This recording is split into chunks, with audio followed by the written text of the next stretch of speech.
Good morning and welcome to the virtual worship service of the Unitarian Universalist Meeting House of Provincetown, where we affirm the inherent worth and dignity of every person, and where we support each other on our spiritual search for truth and meaning. My name is Ryan Cook, and I serve on the worship committee, and I'm so very glad you have decided to join us here this morning. Our minister, Reverend Kate, is on leave for the month of May. So for the next few weeks, we will be revisiting some sermons from years past. This morning, we go back to a sermon from 2014 called The Power of Vulnerability. Leading up to this service, Reverend Kate asked us all what makes us feel vulnerable, and she weaves those answers into her sermon. She also draws on the work of Breen Brown, whose work with the topics of shame and vulnerability asks, could vulnerability actually be powerful? We welcome you to open your heart again this morning to these questions. And now, as I light candle here in my home, I invite you to light a candle wherever you might be. In this way, we can feel connected even though we are apart.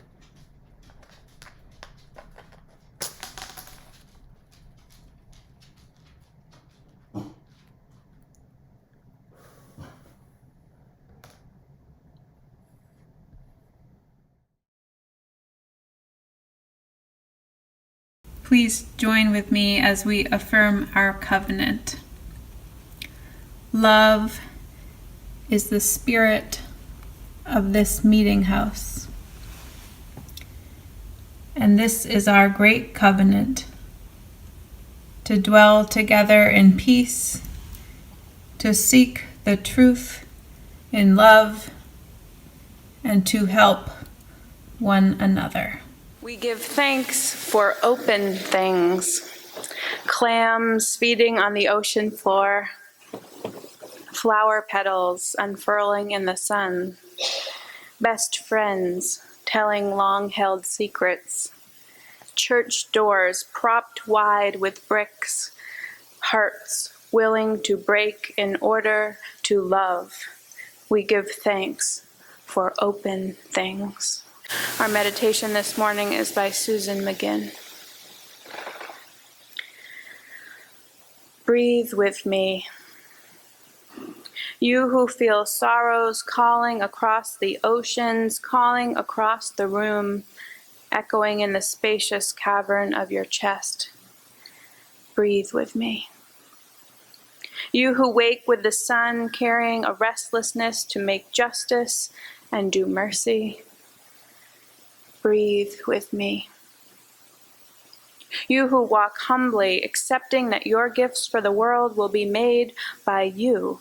You, a soft creature who must pause for meals, water, laughter, and rest. Breathe with me. You who sing by heart songs of peace, hope, joy, and love this world into a home. Breathe with me.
Our reading this morning is by Charles Bukowski, Bluebird. There's a bluebird in my heart that wants to get out, but I'm too tough for him. I say, stay in there. I'm not going to let anybody see you. There's a bluebird in my heart that wants to get out, but I pour whiskey on him and inhale cigarette smoke, and the bartenders and the grocery store clerks never know that he's in there. There's a bluebird in my heart that wants to get out, but I'm too tough for him. I say, stay down. You want to mess me up? Do you want to screw up the works? Do you want to blow my book sales in Europe? There's a bluebird in my heart that wants to get out, but I'm too clever. I only let him out at night sometimes when everybody's asleep. I say, I know that you're there, so don't be sad. Then I push him back, but he's singing a little in there. I haven't quite let him die, and we sleep together like that, with our secret pact. And it's nice enough to make a man weep, but I don't weep. Do you?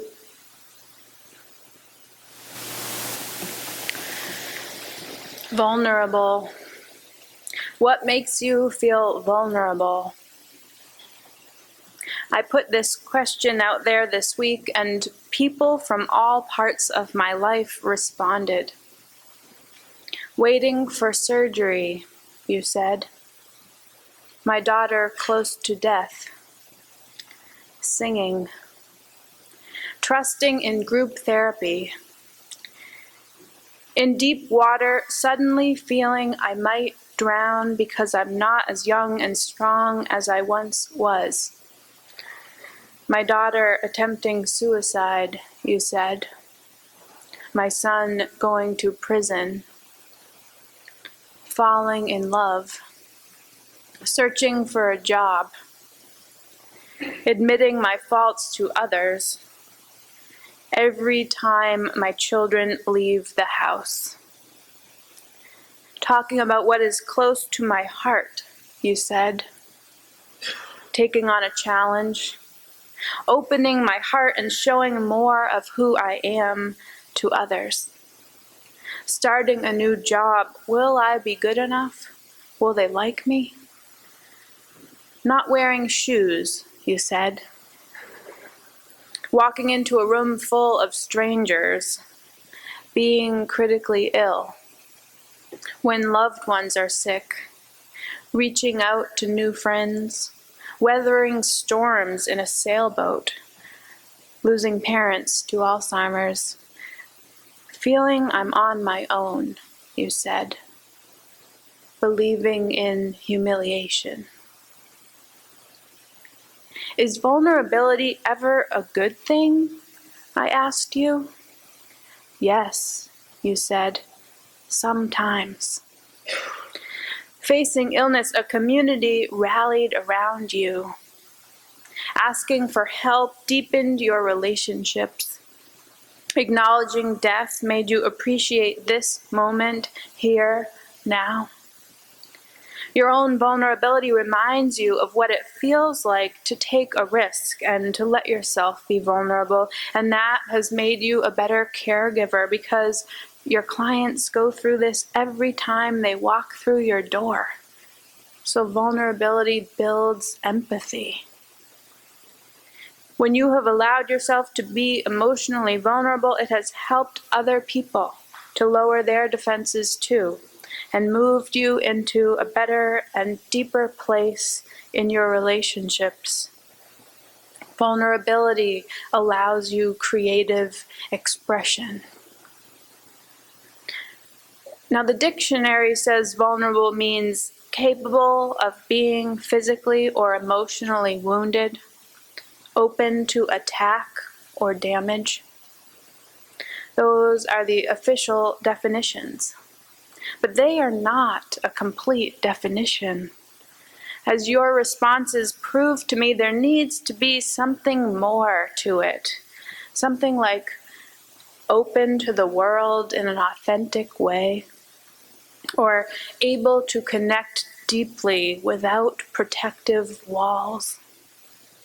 The definition I am missing is the one that says something positive about vulnerability, something that speaks to the openness and realness and beauty of vulnerability.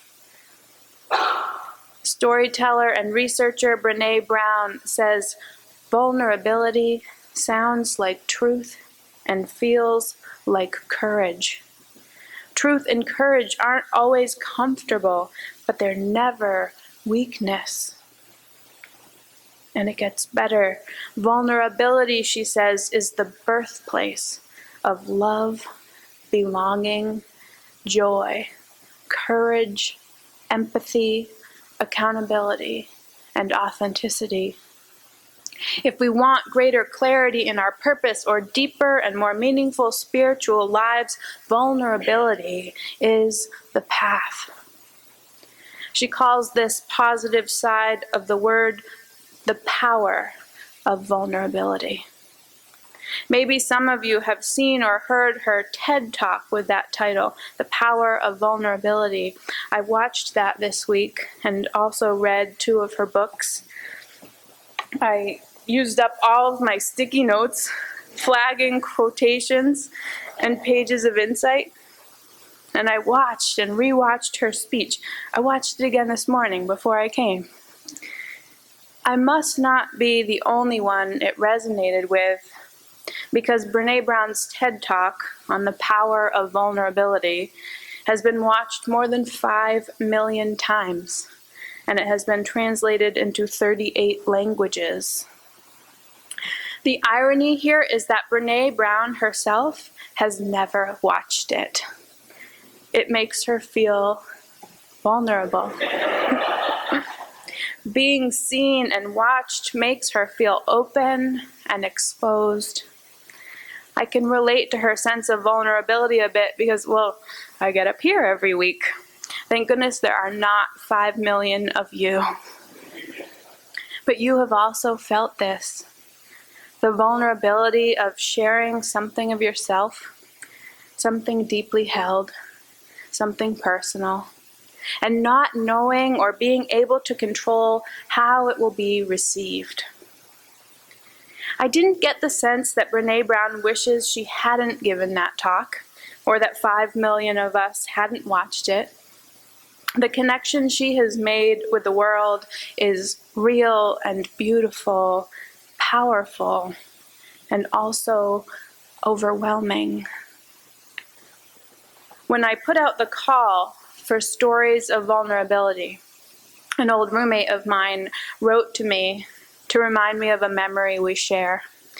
She is a musician, a fabulous musician. But back when we lived together, playing in front of other people made her feel vulnerable. Even in our home, she tried to practice only when others weren't there. When people were home, she would find the most private place in our apartment, her closet, to practice in. Literally, she used to play guitar and sing in the closet. What she didn't know then was that as she was in there, surrounded by 4 close walls, I was often sitting there on the other side of one of them in the hallway, sitting on the floor, listening through the wall. It was the world's strangest concert. I knew she felt safe in there, but I didn't want to miss the gift of her music. I'm so happy that Tamara Carhart has come out of the closet, musically speaking, and now plays and sings in public. I no longer have to eavesdrop on her talent. I can go to one of her shows or go to tamaracarhart.com and listen whenever I want to. Opening herself to this vulnerability was such a gift to the rest of us. And I also think it was a gift to herself, because now she is living and singing wholeheartedly. You know, Brené Brown didn't start out researching vulnerability. She actually began her project by researching shame. What underpinned shame, she found, was this feeling of, I'm not good enough. We all know that feeling. I'm not blank enough. I'm not thin enough, rich enough, beautiful enough, smart enough, talented enough. And in the process of researching shame, she found two groups of people. People who have a strong sense of love and belonging, and people who really struggle for it. And there was really only one variable that separated the two groups, and that was the people who have a strong sense of love and belonging believe they're worthy of love and belonging. That's it. They believe they're worthy. After this initial insight, she went through her hundreds and hundreds of interviews and stories again and found the people who felt connected, felt worthy. And she put those stories into a folder and named that folder Wholehearted. What they had in common was a sense of courage, and she explained courage a bit. The original definition of courage, when it first came into the English language from the Latin word cor, meaning heart, the original definition was to tell the story of who you are with your whole heart. And so these folks had, very simply, the courage to be imperfect.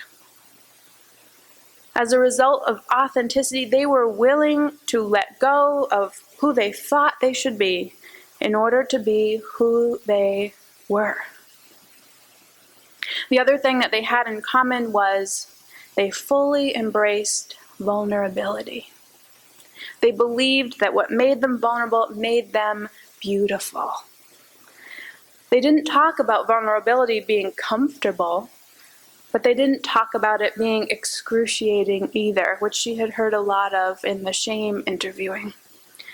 They just talked about it being necessary. So yes, vulnerability is the capability of being physically or emotionally wounded, open to attack or damage. It is the core of shame and fear and our struggle for worthiness, but it is also the birthplace of joy, of creativity, of belonging, of love. In his story on tinybuddha.com, Sahil Dhingra opened up about his experience of being diagnosed with a brain tumor in 2011. At first, he underwent a heavy period of isolation and despair. He tried to draw on all of his own inner resources, but he didn't reach out. I felt scared to let people in, he said. The few relatives who knew what I was going through told me to think positive, that everything would be okay, and not to worry or be afraid. While he tried to do as they said, he really wasn't getting the support he needed. And he realized that he couldn't get through this alone. He felt incredibly vulnerable. Once he decided to reach out to his friends and community, though, he was overwhelmed by all of the love he received in return. The people in my life during this challenging time were invaluable, he said. By reaching out and feeling vulnerable, letting others in, I felt more connected than ever before. And for the first time, I felt confident that I would get through this. In May 2012, Sahil's neurologist gave him the incredible news that the mass in his brain hadn't continued to grow. It no longer qualified as cancer. Today, I still have an olive-sized mass in the right side of my brain, he says, but it is no longer my foe. Rather, it has become the greatest blessing I could have asked for. Sometimes all it takes to connect with someone else is sharing our vulnerable story, lending an ear or a shoulder, and just being present for them. At the end of it all, he says, I wake up each day even more grateful than the day before. What makes us feel vulnerable is different for each of us.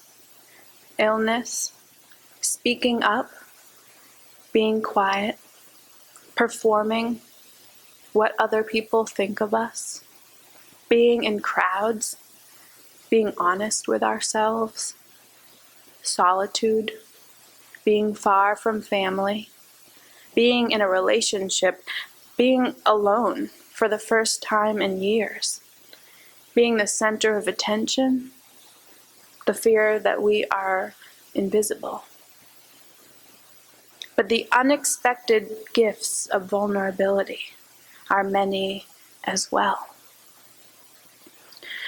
I enjoyed spending so much time with Brené Brown's words this week because she doesn't deny how hard vulnerability can be, or the temptations to plug it in different ways than reaching out. One of my favorite lines from one of her books was, "Hi, my name is Brené, and today I'd like to deal with vulnerability and uncertainty with an apple fritter, a beer, and a cigarette, and spending 7 hours on Facebook."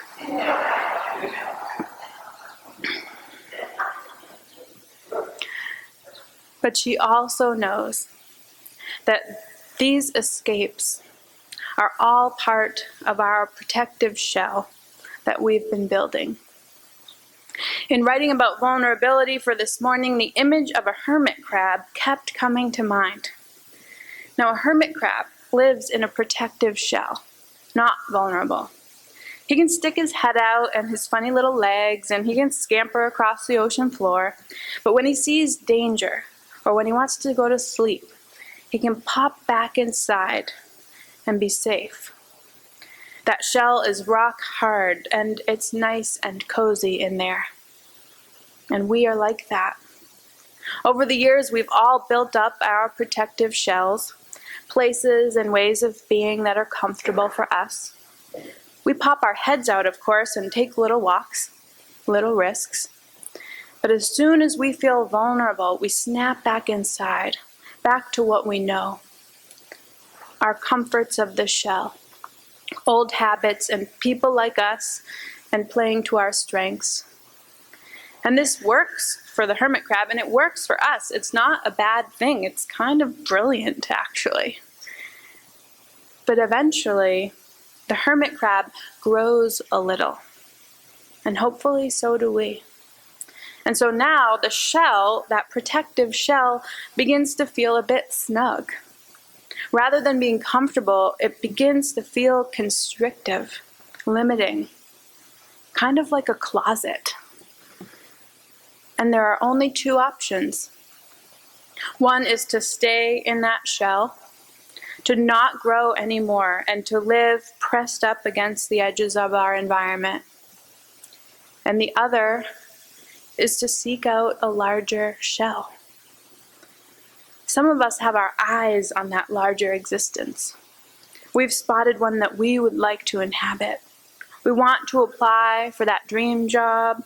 We want to say, you know what, that bothers me, or no, or yes.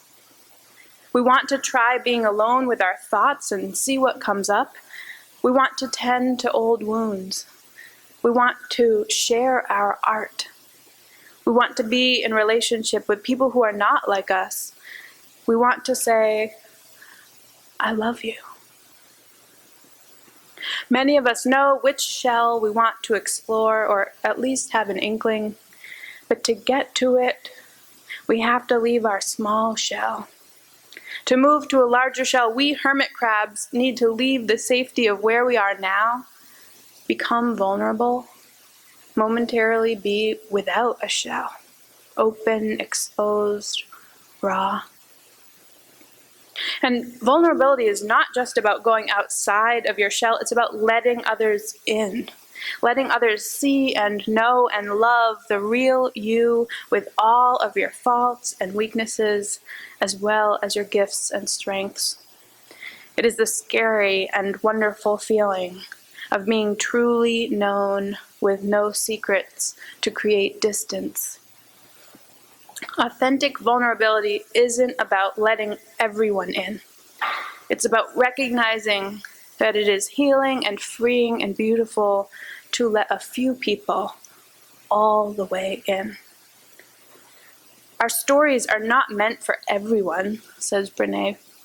Hearing them is a privilege, and we should ask ourselves before we share, who has earned the right to hear my story?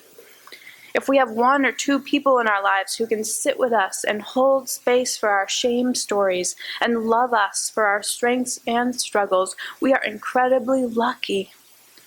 If we have a friend or a small group of friends or family who embraces our imperfections, vulnerabilities, and power and fills us with a sense of belonging, we are incredibly lucky. What is waiting for us beyond our small shells is connection. What is waiting for us beyond our small shells is wholehearted living. Brené Brown teaches us that the wholehearted people let go of who they ought to be and embrace who they are. Don Cooley wrote a litany using those words, and I invite you to join me in reciting it now. After each line that I speak, I want to invite you to respond with the words, "We let go of who we ought to be and embrace who we are." Try that now. We let go of who we ought to be and embrace who we are. So say that after each of these lines, a litany of wholeheartedness.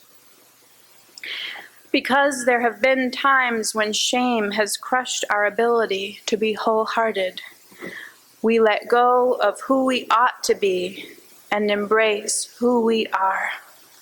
Because we do not always have the courage to be imperfect, we let go of who we ought to be and embrace who we are.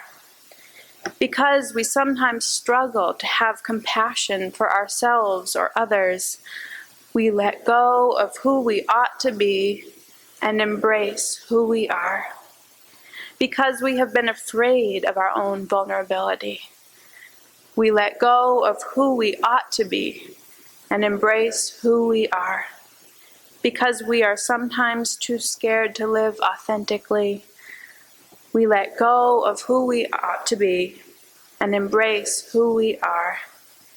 Because we want to be wholehearted people, confident in our worthiness and our belonging, we let go of who we ought to be and embrace who we are.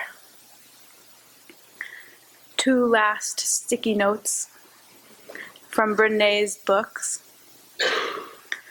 Embracing our vulnerabilities is risky, she says, but not nearly as dangerous as giving up on love and belonging and joy, the experiences that make us the most vulnerable. Wholehearted living is not a one-time choice, she reminds us. It is a process. It is the journey of a lifetime, one that I am blessed to be on with all of you. Amen, and blessed be.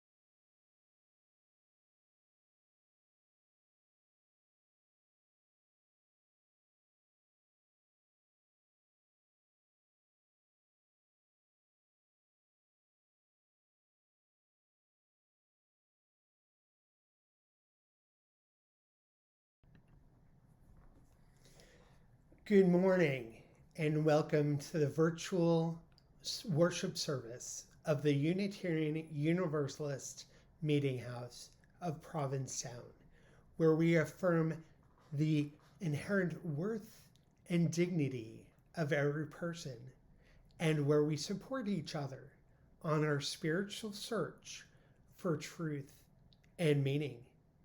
My name is Ryan Cook, and I serve on the worship committee, and I'm so very glad you have decided to join us here this morning. Our minister, Reverend Kate, is on leave for the month of May. So for the next few weeks, we will be revisiting some sermons from years past. This morning, we go back to a sermon from 2014 called The Power of Vulnerability. Leading up to this service, Reverend Kate asked us all what makes us feel vulnerable, and she weaves those answers into her sermon. She also draws on the work of Breen Brown, whose work with the topics of shame and vulnerability asks, could vulnerability actually be powerful?